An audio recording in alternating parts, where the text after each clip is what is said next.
ये वीडियो क्यों जरूरी है?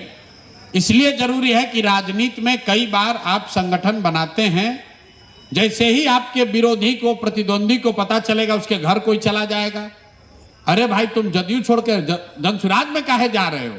तो कई बार आदमी डर से या दूसरे सामने वाले से प्रभावित होकर कहता है अरे वो तो एगो लड़का आया था, हम ज्वाइन कर लिए।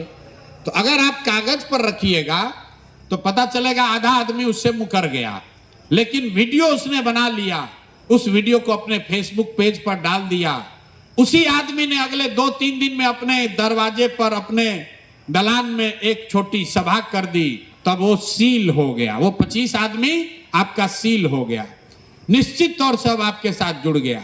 तो जिसको भी आप ग्राम प्रमुख बनाइए, जिसको भी वार्ड का अध्यक्ष बनाइए, पंचायत के कमेटी में डालिए, उसी दिन उसको बता दीजिए चचा कहिया यहां पर आप सभा कीजिएगा। आप तो जुड़ गए, लेकिन आपके साथी मित्र, आप तो नेता बने, तो आपका जितना समर्थक है, फॉलोअर है आपके मोहल्ले में, वो कब हम आए अपने सीनियर लोगों को लेकर, ताकि आपको जनसुराज की एक छोटी सभा हो सके। जो वार्ड का अध्यक्ष है, ग्राम प्रधान, ग्राम प्रमुख का छोड़ दीजिए, जो वार्ड का अध्यक्ष है वो भी 50-60 लोगों को आराम से बुला सकता है, उसमें कोई दिक्कत की बात नहीं है। अगर आपने सही व्यक्ति का चुनाव किया है तो 50 लोगों को बुलाकर, बैठक में बैठाकर उनको बात बताना मुश्किल नहीं है। जो लोग आते हैं उसको आप जनसुराज का कैलेंडर भी दे रहे हैं, उसको मोबाइल का स्टिकर भी दे रहे हैं। तो कुछ रही तो गांव देहात में तो लोग कैलेंडर लेने के लिए आ जाता है।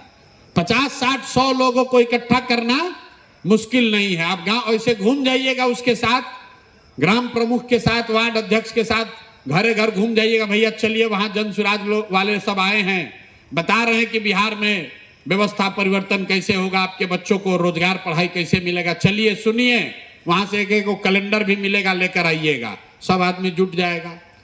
और आपको तय करना है, पहले से आपके पास लिस्ट है कि उस गांव में जनसुराज का कौन सबसे प्रखर वक्ता या बड़ा नेता जनसुराज का कौन उस गांव में है, उसको अपने मोटरसाइकिल पर बैठा कर वहां ले जाके बैठाइए। उसको ग्राम प्रमुख से या वार्ड अध्यक्ष से या पंचायत समिति का जो नेता आपने बनाया है उससे उसका बातचीत होता रहेगा। उतने दिन में वहां भीड़ हो जाएगी, वो खड़ा होकर भाषण देगा, आप उसमें से 10-20-25 लोगों को सदस्य बनाइए और वहीं पर उन्हीं लोगों से जो जुटते हैं उनसे कहिए कि चाची जरा घरे घर ये सब चल के कैलेंडर बंटवा दीजिए। कम से कम 10-15 घर जहां पर सभा कर रहे हैं उसके दाहिने या बाएं जो 15-20 घर दिखे, वो घरे घर जाके दरवाजा खटखटा के कैलेंडर दे देना है। उसमें से अपने आप कुछ लोग कहेगा कि हाँ भैया हमको भी जनसुराज में जोड़ लीजिए। उसको खाली पूछ लीजिए, ये बताइए कि हम प्रशांत किशोर की ओर से आए हैं, अगर आप चाहते हैं तो जनसुराज में जुड़ना, तो कहेगा हाँ भैया जुड़ना चाहते हैं। जुड़ना चाहते हैं तो भैया रसीद काट के जुड़ जाओ, और न जुड़ना चाहते हैं तो वो भी उसको कैलेंडर दे दीजिए, आगे बढ़िए। और शाम में 3 घंटा 5 आदमी को जोड़ने के लिए, और 3 घंटा मेहनत करना है, शरीर थोड़ा थकाना है सभा को करने के लिए, और उसके बाद 1 घंटा रखना है जितना दिन काम किए वो सब चीज को सोशल मीडिया पर डालने के लिए। आपने जो काम किया, आपने जो भाषण दिया, आपने जिसको जोड़ा, आपने जिससे बात की, आपने जो समस्या देखी, आपको जो लोगों ने बताया, वो सब चीज आपको अपने सोशल मीडिया पर डालना है। और जो यहाँ से सोशल मीडिया का कंटेंट गया है, वीडियो गया है, उसको अपने फेसबुक पर डाल देना है। कोई कुछ नहीं दिक्कत है। जो ग्रुप में यहाँ से 3-4 वीडियो जाएगा उसको अपने फेसबुक पर शेयर कर देना है, इतने काम है। कुछ लोग जो ईमानदारी से करेंगे वो आगे बढ़ेंगे, नहीं करेंगे तो 2-4 दिन में छट जाएंगे। अगर आप मोबाइल का ऐप ऑफ किए तो वो दिन आपका एब्सेंट हो जाएगा, फिर उसमें किंतु परंतु नहीं होगा। इसलिए नहीं कि हम लोग को आप पर भरोसा नहीं है, इसलिए कि 4000 बच्चे, कौन उठा, कौन जगा, कौन काम किया, कौन नहीं किया, कैसे पता चलेगा? इसलिए मोबाइल ऐप ऑन रखना है। मोबाइल ऐप ऑन रखिएगा, आपको कोई दिक्कत नहीं है। जैसे ही महीना खत्म होगा अपने आप ऑटोमेटेड आपके अकाउंट में पैसा क्रेडिट होता जाएगा। अगर आप मोबाइल ऑफ कर दिए तो फिर फोन करते रहिए कि अरे भैया हम तो गए थे, हम तो काम किए हैं, हम वीडियो अपलोड किए हैं, हमारा पैसा नहीं आया या हमारा क्रेडिट नहीं आया, ये नहीं होना चाहिए। और दूसरा, अगले 2 महीने तक कई लोगों ने हमको बताया कि लोगों को आने जाने में 1000-1500 रुपया लग रहा। अरे मेरे भाई, आप 15,000 रुपये का नौकरी कर रहे हैं और सोच रहे कि 1000 रुपया खर्च भी ना हो।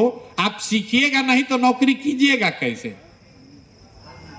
आप नौकरी के लिए परीक्षा देने जाते हैं, फार्म भरने जाते हैं, एडमिट कार्ड लेने जाते हैं, रिजल्ट देखने जाते हैं, इंटरव्यू देने जाते हैं। यहां पर आपको बनी बनाई नौकरी है और उसमें आपको प्रशिक्षण के लिए बुलाया जा रहा है, वो भी आप नहीं आइएगा तो कैसे चलेगा?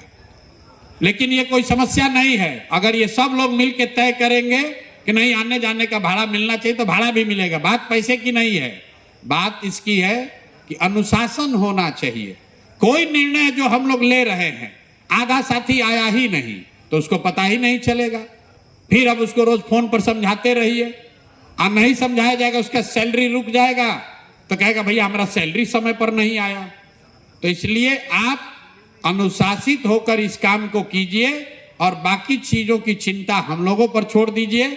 निश्चित तौर पर मेरा विश्वास है कि आपके माध्यम से ये बेहतर काम होगा। अभी 20 तारीख से हम यात्रा में भी जा रहे हैं, उससे पहले भी आपके कई लोगों के साथियों के इलाकों में हम लोग जा रहे हैं। जहां पर मैं जाता हूं वहां पर आपको 2 दिन या 3 दिन आपके पास काम दूसरा कुछ नहीं होगा। सिर्फ अपने साथ जुड़े हुए साथियों को सभा तक लाकर मेरे से मिलाने की जिम्मेवारी आपकी है, और उसको मिलाने के लिए आपको बाजाप्ता बस दिया जाता है। अगर आपके पंचायत में या आपके 4, 5, 6 पंचायतों में 200 आदमी आपने जोड़ा है, 200 आदमी है, तो आप बताइए कि भाई हमको 4 गो बस चाहिए। 4 बस हम पंचायत से लेकर जाएंगे, ये 200 लोगों को वहां प्रशांत किशोर से मिलाना। ये जिम्मेवारी आपके काम का हिस्सा है। आपके क्षेत्र में अगर हम हैं तो आपके साथ जुड़ा हुआ जो भी व्यक्ति है, जैसे आप आकर यहां मिल रहे हैं, दूसरे लोगों को भी मिलने का अवसर मिलना चाहिए। आपने उसको पंचायत का सदस्य बनाया, ग्राम का प्रमुख बनाया, और वो अगर जीवन में हमसे कभी मिला ही नहीं है, कोई पूछेगा अच्छा प्रशांत किशोर का झंडा लेके घूम रहे हो, प्रशांत किशोर से कभी मिले हो? तो कहना भैया मिले तो नहीं है। ये बात न हो, इसलिए 20 रोज हम कहीं ना कहीं सभा करते हैं। तो जहां सभा कर रहे हैं उसके इलाके में इर्द गिर्द आने वाले जितने LPR साथी हैं, जितने लोगों को आप लाकर मिलाना चाहते हैं, उतने लोगों को लाकर मिलाने का बस का खर्चा या बस आपको मिलता है, वो आपके पास सुविधा है। तो आप सामने से जहां पर भी मैं जिले में जाऊंगा, आप अभी से इनको बता दीजिए। आप अपनी तैयारी रखिए, दोस्त मित्र साथी, पंचायत कमेटी का मेंबर, गांव का प्रमुख, उसको बताइए कि जब प्रशांत किशोर आएंगे तो आपको मिलाने ले चलेंगे। और भीड़ का हिस्सा नहीं, मंच के ठीक सामने LPR के द्वारा लाए गए साथियों के बैठने की अलग से व्यवस्था होती है। तो आपके साथ जो लोग आएगा, संगठन से जुड़ा हुआ जो व्यक्ति आएगा या आपका दोस्त मित्र कोई आ रहा है, तो मेरी सभाओं में सामने बैठने का उसको अवसर है। आप धीरे धीरे काम कीजिएगा तो आपको पता चल जाएगा कि सभा का इंचार्ज कौन है, बस कितने बजे पहुंचेगी, किससे लेना है, और बस पर बैठाकर लोगों को वहां ले जाना है। लोग सभा में आते हैं तो जनरली हम लोग कोशिश करते हैं कि उसको कुछ खाने होने की व्यवस्था कर दी जाए। तो ये काम भी आपके जिम्मेवारियों का एक महत्वपूर्ण हिस्सा है। लोगों का मोबिलाइजेशन ये महत्वपूर्ण हिस्सा है। जब आपके यहाँ हम जाएंगे तो निश्चित तौर पर आपको आपके द्वारा बनाए गए पंचायत समिति के सारे सदस्यों को लेकर उस सभा में कोशिश करना है कि आप पहुंचे। ये बात इन लोगों ने बताई होगी। आपको ढेर सारी शुभकामना। मई के महीने में एक बार हम लोग फिर मिलेंगे, मई के अंत में, और अगली बार जो लोग आएंगे उसको आने जाने का भाड़ा भी दे दिया जाएगा, वो दिक्कत नहीं है। लेकिन मई के महीने में हम लोग 1100 साथी एक साथ मिलेंगे। 15 मई के बाद, मई के अंतिम हफ्ते में या 20 के आसपास एक बार, जाने से पहले मैं मिलूंगा। आप सबको खूब शुभकामना। अच्छे से काम कीजिए और बिहार भी बदले, बिहार भी बदले, यहाँ के बच्चों को भी रोजगार, पढ़ाई हो, इसके लिए पूरी ताकत लगाइए। ये नौकरी नहीं है मेरे भाई, बिहार को बदलने का एक आंदोलन है, एक प्रयास है, जिसको काम करने के लिए कुछ सुविधा के तौर पर आपको मिल रहा है। अगर आपने अच्छे से काम किया तो जीवन में इसके आपकी लकीर इससे आगे बढ़ेगी। ये मानकर चलिए, किसी जमाने में हम 6,000 रुपया की नौकरी करते थे, 6,000 रुपया पर काम करना शुरू किया है। अगर आप सीखिएगा, आप में हुनर है, 12 घंटा 14 घंटा काम करने की क्षमता है, तो कोई जीवन में आपको आगे बढ़ने से नहीं रोक सकता है। इसलिए पूरा ईमानदारी से काम कीजिए, निश्चित तौर पर आप भी जीवन में तरक्की करेंगे। ये मेरा पूरा आशा और विश्वास है। बहुत बहुत धन्यवाद।